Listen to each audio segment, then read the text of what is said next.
Hi everybody, this is Megan Reeds and welcome to my October TBR. This is my very first TBR. I am super excited and I really hope that you like what I'm going to do here. As you could probably guess, it's October, which means spooky books. Lots and lots of spooky books. Well, actually 10 spooky books for sure, and hopefully more down the road. We'll see how this month goes and how it plays out, but hopefully 10. That's the TBR list that we're about to talk about in a minute here. Now, these books are going to be I'm going to be reading them in physical format and also Kindle edition, because I live in New York, and in New York, one thing I think everybody knows about New York is tight spaces. And because of those tight spaces, I don't have a lot of shelves for physical books anymore, which is very sad. But my Kindle gets a lot of work out these days, so that's probably how it's going to be from here and continuing on. After today, every Friday for this entire month, I'm going to be talking about the books I read that week. And we'll talk about what's on the TBR that I read and how I felt about it, my opinions. There will be some spoilers, I'm not even gonna lie, because that's the fun. I want to talk about it. I want to tell you how I feel about it. And I want to say if it's a really good book or if it's a bad book. I want to talk about the horror and how scary and how creepy it is, because come on, that's what you're here for. That's what I'm here for, let's be honest. I'm really excited, and I'm a little nervous. I don't know if you can tell. I'm a little nervous about this, but I am really, really, really excited to talk about these books that I have today, and there's 10 of them. Now, before we start, if you hear paper and you hear rustling and you wonder in the background, what's going on in her house? What's going on is this. I have notes. I have notes because I'm talking about 10 books and reading 10 synopsises, and I don't have that good of a memory. Nobody does. If they say they do, they're lying. And I'm not here to lie to you. I'm here to tell you the truth. So let's talk about the very first book that I got. And like I said, I got my handy-dandy notes. So this is how we're going to do it, okay? Okay. Number one. Theme Music by T. Marie Vanderlee. This book came out in July of 2019. It is 387 pages long. Time for the synopsis. She didn't run from her dark past. She moved in. For the lucky among us, life is what you make of it. But for Dixie Wheeler, the theme music for her story was chosen by another long ago, on the day her father butchered her mother and brothers, and then slashed a knife across his own throat. Only 1-year-old Dixie was spared, becoming infamously known as Baby Blue for the song left playing in the aftermath of the slaughter. 25 years later, Dixie is still desperate for a connection in the family she can't remember. So when her childhood home comes up for sale, Dixie sets aside all reason and moves in. But as the ghosts of her family seemingly begin to take up residence in the house that was once theirs, Dixie starts to question her sanity and wonders if the evil force menacing her is that of her father or a demon of her own making. In order to make sense of her present, Dixie becomes determined to unravel the truth of her past and seek out the detectives who originally investigated the murders. But the more she learns, the more she opens up the uncomfortable possibility that the sins of her father may belong to another. As bodies begin to pile up around her, Dixie must find a way to expose the lunacy behind her family's massacre, to save her few loved ones who are still alive, and whatever scrap of sanity she has left. Ooh, that sounds really good. I'm actually super, super, super excited for that. I actually found that on Kindle. I was going through a bunch of books and I saw it and I thought, wow, this is really cool, and I love the cover. The cover looked super duper creepy, so I had to pick it up. I'm super excited to read that during this spooky season. Number 2. Stay Awake by Megan Golden. It's a newer release. It came out actually August of this year, and I'm super excited to read that. I've heard wonderful, wonderful things about it, so I'm really high on my expectation list right there. And it's 352 pages. Now, as you just saw a paper fly, that means I'm getting my next note. Synopsis for this one. A murder she doesn't remember committing. A killer she doesn't remember meeting. Megan Golden's Stay Awake is an electrifying novel that proves memory can be deadly. Liv Reese wakes up in the back of a taxi with no idea where she is or how she got there. When she's dropped off at the door of her brownstone, a stranger answers. A stranger who claims to live in her apartment. She reaches for her phone to call for help, only to discover it's missing. In its place is a blood-stained knife. Her hands are covered in scribbled messages, like graffiti on her skin. Stay awake. 2 years ago, Liv was thriving as a successful writer for a trendy magazine. Now, she's lost and disoriented in a New York City that looks nothing like what she remembers. Catching a glimpse of the local news, she's horrified to see reporters of a crime scene where the victim's blood has been used to scroll a message across a window, similar to the message that's inked on her hands. What did she do last night, and why does she remember nothing from the past 2 years? Liv finds herself on the run for a crime she doesn't remember committing. But there's someone who does know exactly what she did, and they'll do anything to make her forget, permanently. A complex thriller that unfolds at breakneck speed. Stay awake will keep you up all night. Sounds really good. Number 3, Insomnia by Sarah Pinborough. This actually came out, I think, earlier in the year. I'm a big Sarah Pinborough fan. Behind Her Eyes. That book was intense. I love that book so much. I've actually been dying to read this. I've been waiting for around this time of year to actually get into it, so I'm so excited. And that is 322 pages. In the dead of night, madness lies. Emma Averill loves her life, her high-powered legal career, her 2 beautiful children, and her wonderful stay-at-home husband. But it wasn't always so perfect. When she was just 5 years old, Emma and her older sister went into foster care because of a deeply disturbing incident with their mother. Her sister can remember a time when their mother was loving and normal, but Emma can only remember her as one thing, a monster. And that monster emerged right after their mother's 40th birthday, the same milestone Emma is approaching now. Emma desperately wants to keep her childhood trauma in the past, but as she stops being able to sleep, she also can't stop thinking about what happened all those years ago. Is the madness in her blood? Could she end up hurting her family in her foggy, half-awake state, just like her mother?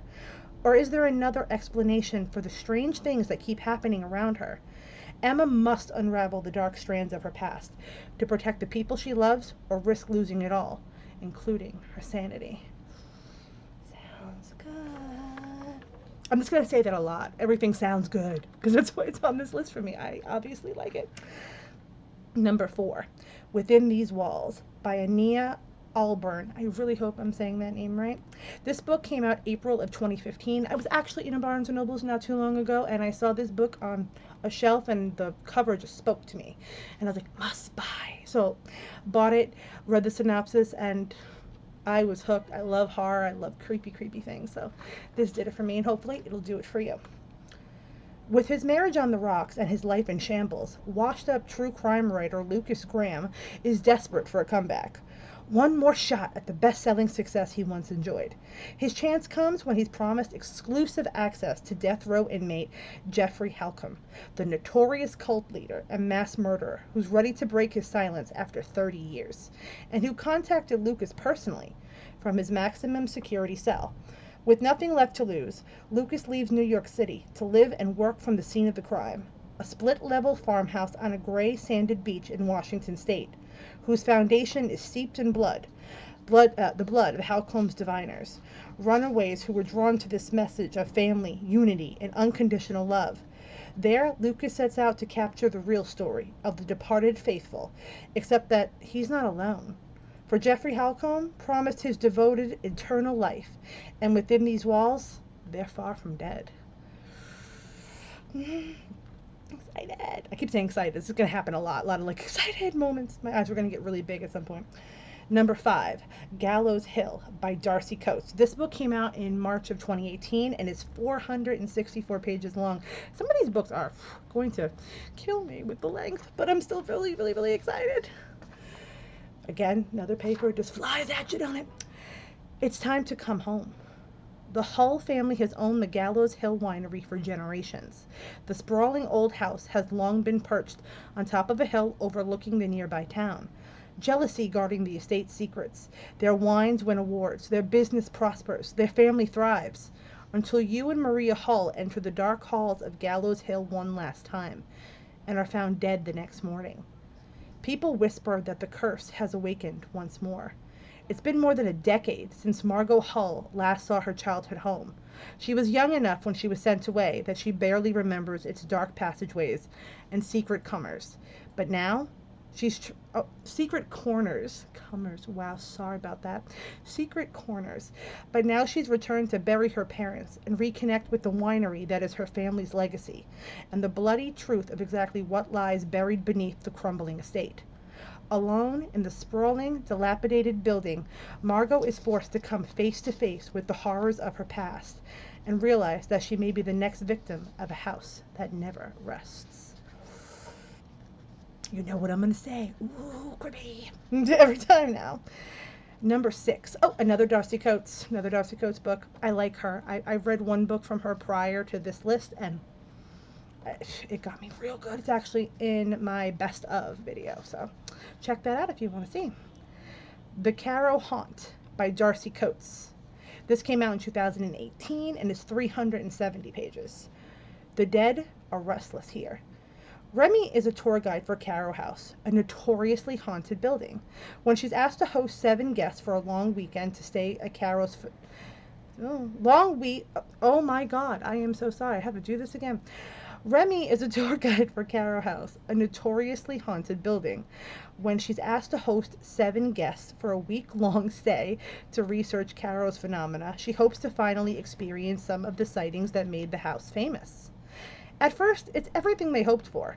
Then a storm moves in, cutting off their contact with the outside world, and things quickly become twisted. Doors open on their own. Seances go disastrously wrong. Red liquid seeps from behind the wallpaper.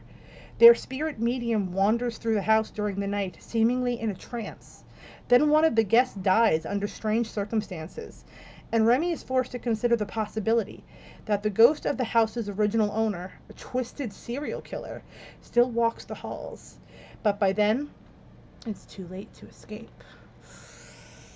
Liking it. Number 7, Just Like the Other Girls by Claire Douglas. This came out in 2020 and it's 400 pages long. Career companion wanted for elderly lady. Young female preferred, competitive salary, room and board included. She thought she was safe. So did the others. At loose ends after the devastating death of her mother. Oh, don't know if you hear that. That is sirens because this is Manhattan. Yeah, fun time. Okay. Wait till it passes and then I'll start again. Watch, you won't even hear it. It's just me. Oh, it's getting louder now. It's getting louder. And we're mostly gone. Hold on. I'm sorry. I think that's as good as we're gonna get. Okay, I'm gonna start this one off again, okay? Alright.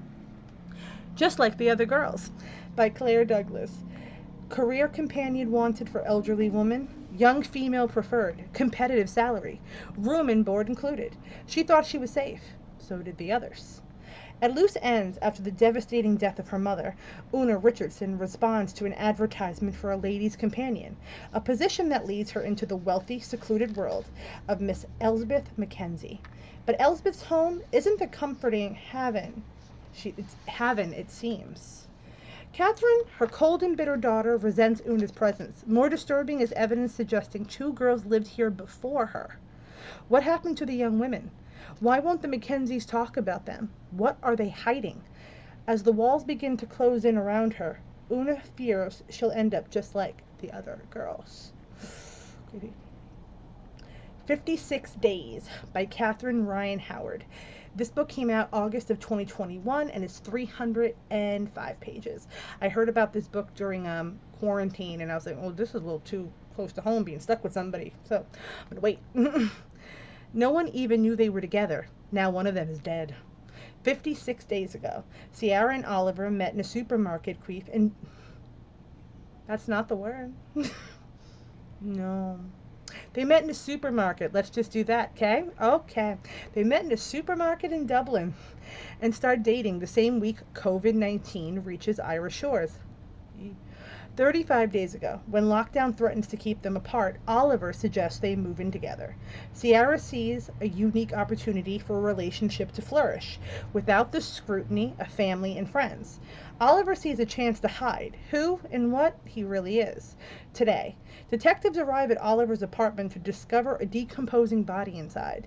Can they determine what really happened, or has lockdown created an opportunity for someone to commit the perfect crime?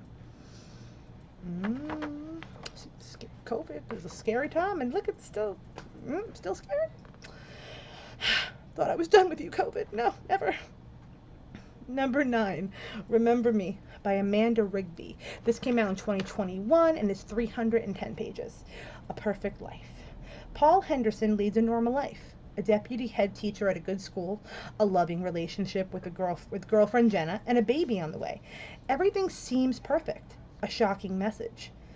Until Paul receives a message from his ex-fiancée Nicole. Beautiful, ambitious, and fierce. Nicole is everything Jenna is not, and now it seems Nicole is back, and she has a score to settle with Paul. A deadly secret. But Paul can't understand how Nicole is back, because he's pretty sure he killed her with his own bare hands. Which means someone else knows the truth about what happened that night, and they'll stop at nothing to make Paul pay. Number 10, our last one in this installment, ladies and gentlemen. Excuse me, itching my nose. The Floating Staircase. I can't speak. We're at the end. I'm so excited. The Floating Staircase by Richard Maffei. This came out October of 2020. I've heard really good things about it. Another long one, though. 464 pages. Ready? Let's go. Horror writer Travis Glasgow and his wife Jody have bought their first home in Westlake, Maryland, just steps from Travis's old brother's home. Travis is buoyed by the thought of renewing his relationship with his estranged siblings and overcoming the darkness from his past. But the house has other plans for him. Travis is soon awakened by noises in the night and finds watery footprints in the basement that lead him to the nearby lake, which has a strange staircase emerging from its depths. I have a lisp, okay, ladies and gentlemen? It's a little hard for me to say certain words. When Travis discovers that a former occupant of his house, a 10-year-old boy, drowned in the lake, he draws connections to his own childhood tragedy. As his brother and wife warn him to leave well enough alone, Travis is pulled into a dark obsession, following the house's secrets to the floating staircase and into the depths of madness. Let's just take a minute and digest that. Jesus. Okay. Well, everybody, that is my TBR. That is all of it. I really hope you like every book that's on here. I hope that you're excited about all of them. And if not all of them, then at least some of them. Maybe you've read some of them. Maybe you love some. Maybe you've hated some. Maybe you've always wanted to read some that are on this list. Hopefully, we'll have a really fun time this month. This is my first ever TBR, and thank you for watching this far. Thank you for seeing everything.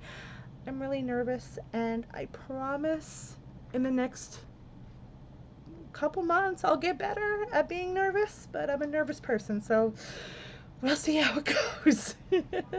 But I'm really excited to read all of these books, and October is one of my favorite months. I'm a huge horror fan, so it's going to be so much fun to watch all my scary movies and then also read all these scary books. It's going to be so much fun.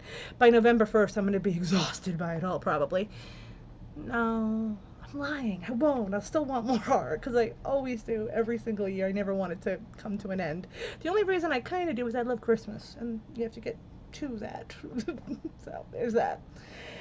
But if I do actually manage to read all these pages, I looked it up. I did the calculator because I'm horrible at math. Like, it gets sad how bad I am at math, actually.